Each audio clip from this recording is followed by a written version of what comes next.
बिस्मिल्लाहिर्रहमानिर्रहीम। अस्सलाम वालेकुम। फुटबॉलिस्तान के नाज़रीन, आपका मेज़बान इसाक बलोच हाज़िर है। उर्दन के दारुल ओमान में वही हुआ जिसकी तवक्को थी। ओमान की मजबूत और ताकतवर टीम ने पाकिस्तान को 0-7 गोल से शिकस्त कर ग्रुप जी में एक अहम कामयाबी हासिल की। इस ग्रुप की लीडर सऊदी अरब का मुकाबला ताजिकिस्तान से था और गैर मुतफ़िक़ा तौर पर ताजिकिस्तान ने सऊदी अरब के खिलाफ मैच 1-1 गोल से बराबर करके सऊदी अरब को एक दचका दिया। ओमान के ड्रामी मैच में क्या हुआ, इस सिलसिले में देखते हैं मुजम्मिल बलोच की रिपोर्ट। लेकिन रिपोर्ट के आखिर में हम बात करेंगे साबिक international footballer, double gold medalist Fida ur Rahman Khan से, जो इस मैच पर अपनी माहिराना राय देगा।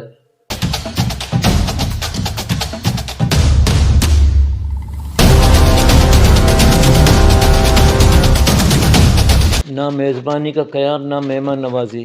FIFA world cup qualifier round 2 के दूसरे मैच में भी उर्दन के खिलाड़ियों ने पाकिस्तानी खिलाड़ियों का बुरगस निकाल दिया। पाकिस्तान टीम इस बार 7-0 से बुरी तरह हार गई। उर्दन के मूसा अल तमारी ने 3 गोल बनाकर अपनी हैट्रिक मुकम्मल की। FIFA world cup 2026 qualifier round 2 का जवाबी मैच उर्दन के दारुल हुकूमत अमान में खेला गया। उर्दन ने पाकिस्तान को एकतरफा मुकाबले के बाद 0-7 गोल से शिकस्त दी।